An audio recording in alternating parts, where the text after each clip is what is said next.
Fala investidor, fala investidora, como é que vocês estão? Espero que vocês estejam muito bem. E neste vídeo eu quero trazer aqui para vocês duas carteiras de investimento recomendadas aqui por gestoras diferentes, tá bom?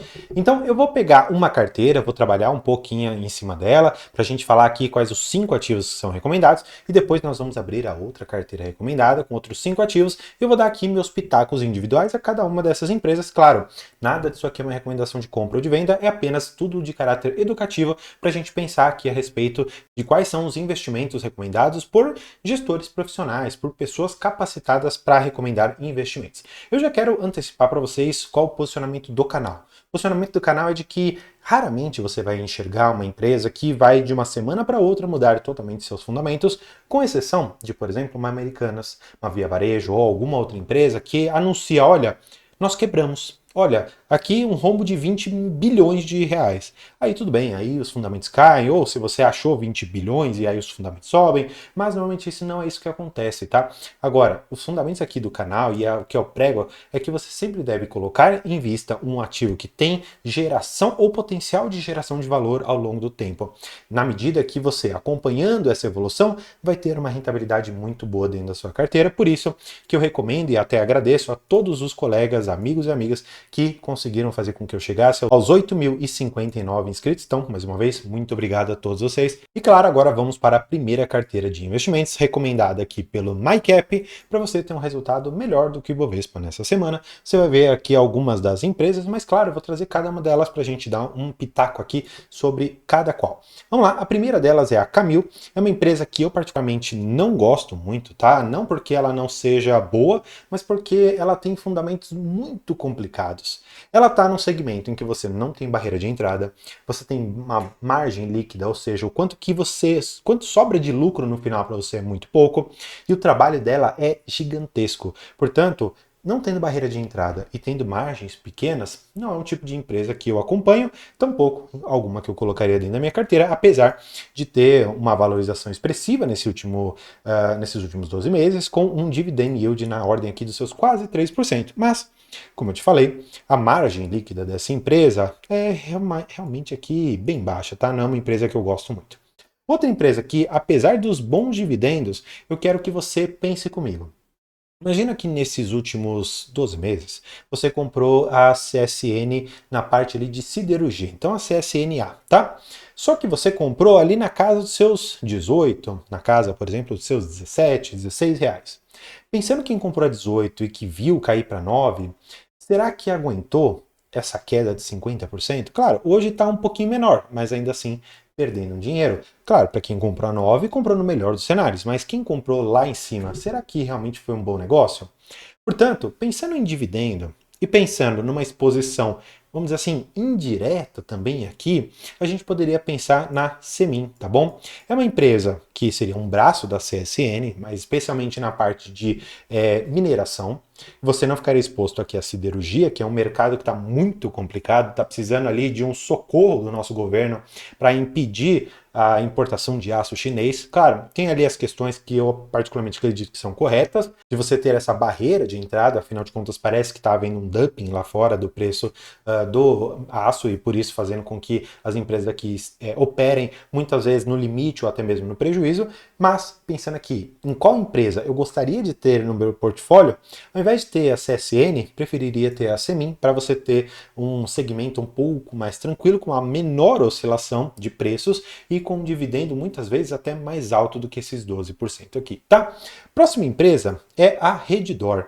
É uma administradora basicamente de hospitais, tá? Ela pega ali tanto os planos de saúde como o particular e ela ganha por oferecer a estrutura e os serviços hospitalares.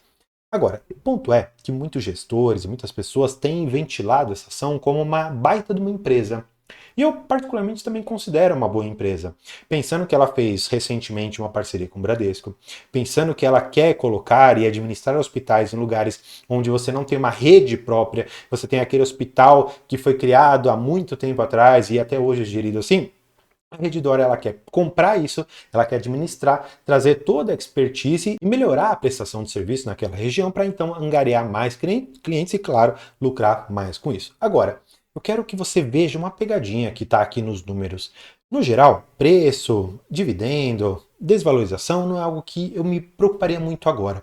Eu olharia muito mais para isso daqui, a relação de preço sobre lucro. Ou seja, hoje, aos 28 que você paga, você precisaria que a empresa lucrasse 25 anos a mesma coisa para que ela conseguisse, entre aspas, te pagar. Eu não estou falando de dividendos aqui, eu estou falando de preço-lucro. Esse lucro vai para dentro da empresa, que claro pode ser distribuído, mas em relação ao preço, essa aqui é uma métrica boa para a gente tentar olhar em quantos anos a empresa demoraria para trazer esse lucro. E o que acontece? Quando eu vejo empresas com PL muito alto, muitas das vezes significa que boa parte do crescimento está projetado para o futuro. E aqui entra uma questão que, claro, vale a pena você considerar ter em carteira alguma coisa parecida, empresas desse segmento, digo, que podem trazer uma valorização boa, por quê? Quando essas empresas elas entregam aquilo que elas prometeram, muitas vezes o preço ele está muito defasado em relação ao lucro que ele deu. Portanto, naquela relação preço-lucro de 25, é normalmente jogado um pouco para cima o preço, para você ter uma acomodação melhor e, claro, ganhar dinheiro com isso. Agora, vamos imaginar que você não teve, por exemplo, aquela consolidação de setor, que a Redditor não conseguiu comprar os hospitais que ela queria, que ela não conseguiu empregar a eficiência dos seus serviços lá dentro e ela está operando em alguns hospitais no prejuízo, que alguns convênios não estão credenciando aquelas redes de hospitais um pouco mais distantes por algum motivo. Então, tudo isso está embutido no preço. E por tantas e quantas incertezas que estão projetadas para o futuro, o PL, apesar das projeções serem boas, acaba sendo elevado. E claro, se você comprar hoje o ativo pensando que lá na frente tudo isso será entregue, poxa, será uma baita valorização. Agora, se você comprou hoje e essas premissas não se concretizarem, normalmente esse PL reduz muito e você pode perder talvez metade ou mais do seu patrimônio aqui, por isso tome bastante cuidado. E falando em cuidado, a próxima ação é uma que eu fico extremamente longe, que é a CVC. Só para você ter ideia, antes da pandemia, essa ação ela chegou a custar aqui seus 44, 47 reais e hoje está próximo à sua mínima histórica de R$1,80, tá? 1,86. Você vê aqui a desvalorização de 37,5%. Agora, qual que é o ponto que eu quero trazer aqui para vocês? Porque não é porque eu não gosto de uma empresa que eu me fecho totalmente às teorias e teses que existem por detrás desse investimento. Eu converso com um amigo que ele me fala o seguinte: André, pensa o seguinte, você hoje não tem mais de forma tão forte aquelas empresas que vendem e compram milhas aéreas. Pensando que essas empresas, assim como outras que vendiam pacotes muito baratos, que talvez sequer se pagassem, elas estão fechando, estão quebrando, porque é um setor bem complicado de operar e as margens, por serem comprimidas, qualquer pequeno erro ou variação macroeconômica, como por exemplo nossos juros, faz e fez com que muitas dessas empresas quebrassem e fechassem as portas. Pensando, portanto, que uma consolidação do setor poderia ocorrer na CVC, essa daqui é a minha tese de investimentos. Claro, essa daqui é a ideia que ele trouxe. Eu trouxe um contraponto que eu gostaria de compartilhar com vocês. Você já ouviu falar, por exemplo, de assessor de viagens? Não estou falando daquela pessoa da CVC, porque normalmente a gente pensa nessas pessoas. Só que existem assessores autônomos de viagem. Guias turísticos também que ajudam muito, porque eu vejo que as pessoas hoje, por conta da internet e o acesso muito facilitado, vêm lá, por exemplo, 10 pontos turísticos em Fortaleza, 10 pontos turísticos em Recife, 10 pontos turísticos na Holanda. E aí você cria um roteiro dentro daquilo, tenta pegar um hotel, um Airbnb, alguma coisa assim, e vai. De uma certa maneira, você está retirando, por conta desse acesso à informação, a CVC do jogo, tirando esse intermediário que ganha por isso e que encarece o seu preço. Assim, eu particularmente não vejo como a CVC será a consolidadora de um setor que é extremamente pulverizado. Então, não é um ativo que eu gosto e, apesar de não gostar, acompanho aqui as teses por detrás. E pensando aqui em investimentos interessantes, nós temos o BTG Pactual. É a última recomendação que eles têm aqui, no preço de R$ 32, pagando em relação ao preço de hoje 3,64, mas eu quero te falar uma coisa. Imagina quem comprou o BTG na ordem aqui de seus 12, 13, 17 reais, por exemplo. Qual que é o yield que essa pessoa tem? Ou o famoso dividend yield on cost. E muito mais do que esses 3%. Algumas pessoas aqui chegam a beirar, a beliscar ali seus 10%. Pensando nessa teoria de que o banco ele evoluiu muito. Se trata de um banco de investimentos, eu falei, poxa, qual que é, entre aspas, o próximo BTG?